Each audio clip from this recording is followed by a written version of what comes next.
Hello, I'm Ollie and this is Criminolly, where I talk about crime, pulp, horror, that kind of thing. Today I'm talking about books that are fantastic apart from one flaw. I'm doing the There Are 10 But book tag.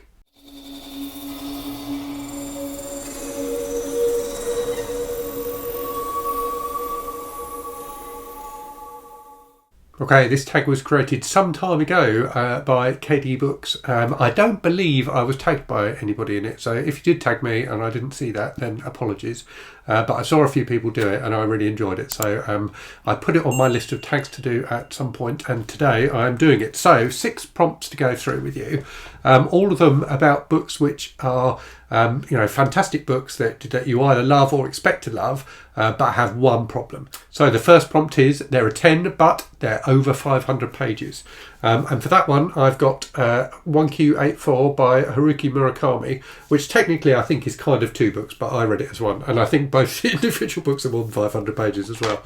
It is over 1,300 pages, this edition.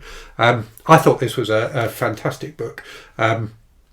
So really interesting, really compelling, really weird and fascinating. I know some people do have problems with it and have problems with Murakami, but I found it a thoroughly gripping and fascinating book. And it was the first Murakami book I read, so I went straight in for the big one. I do need to try some more stuff by him, but yeah, this one I very much enjoyed. Okay, second prompt is, there are 10, but they're on pre-order. So for this one, I've gone with My Darkest Prayer by S.A. Cosby. So I really, really loved S.A. Cosby's last 2 books, which were Blacktop Wasteland and Razorblade Tears. I thought they were both absolutely fantastic crime novels that managed to blend a really gripping and enjoyable and quite cinematic kind of action-packed vibe to them, with a real heart to them as well. I thought they were both brilliant books. So yeah, I cannot wait to read his next book. I'm really, really looking forward to it. Okay, question 3 is, there are 10, but they're a red flag. So for this one, a book I haven't actually read yet, but I'm expecting to enjoy, and that is Complex 90 by Mickey Spillane and Max Allan Collins. So this is a modern Mike Hammer novel written by Max Allan Collins. I'm not sure if it was based on a plot by Spillane or if it just uses the characters. I suspect it just uses the characters. The reason I've called this out as a 10 is I love this kind of book. I love kind of pulpy, quite brutal, hard-boiled detective fiction. And I really like the Mickey Spillane books I've read as well. The red flag comes from the fact that there are things that Spillane does in his books and attitudes that Spillane has in his books, particularly in regard to women, which kind of feel not fine, but are you almost expect them in that kind of book when it was written in the 40s or 50s, which isn't to excuse them, but you know what I mean. You aren't surprised by them. I read a graphic novel adaptation of a graphic novel Mike Hammer story that Max Allan Collins did recently, and the problem I had with that was that it seems to share a lot of those views without lending any sort of a modern eye to them.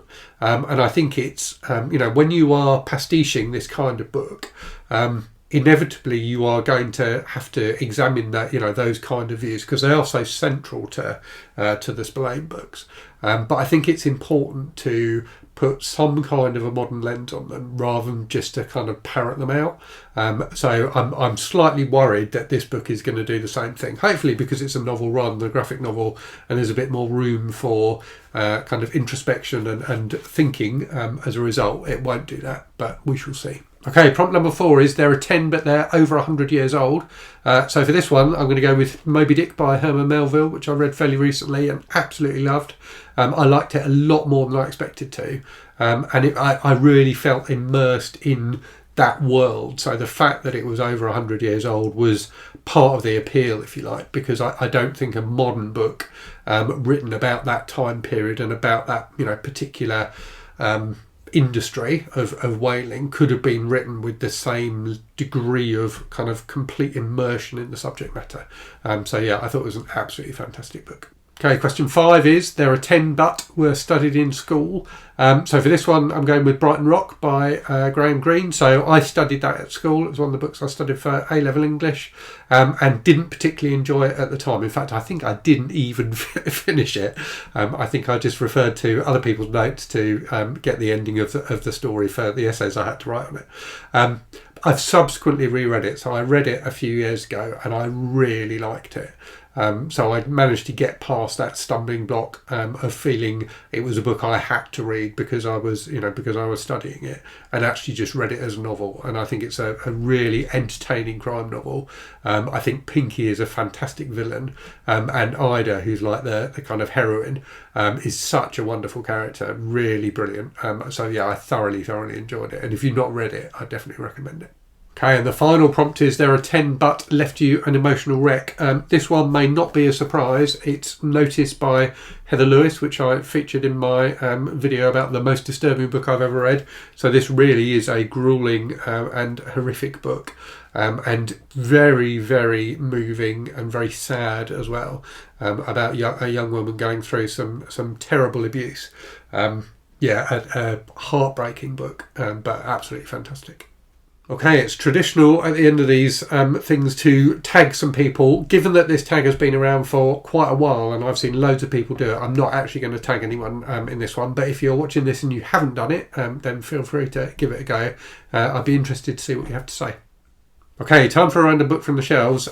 Today's is a book which is a modern story featuring an old character like the Mickey Spillane one I talked about. So this is Closed Casket by Sophie Hannah, which features Hercule Poirot, Agatha Christie's famous Belgian detective. So I have not read this one, but the Sophie Hannah books do seem to have quite a good reputation. It's difficult to do this kind of thing well sometimes, but I believe these ones are supposed to be pretty good. So looking forward to diving into this at some point. Okay, hope you found that interesting. Do let me know what your answers to some of the questions would have been.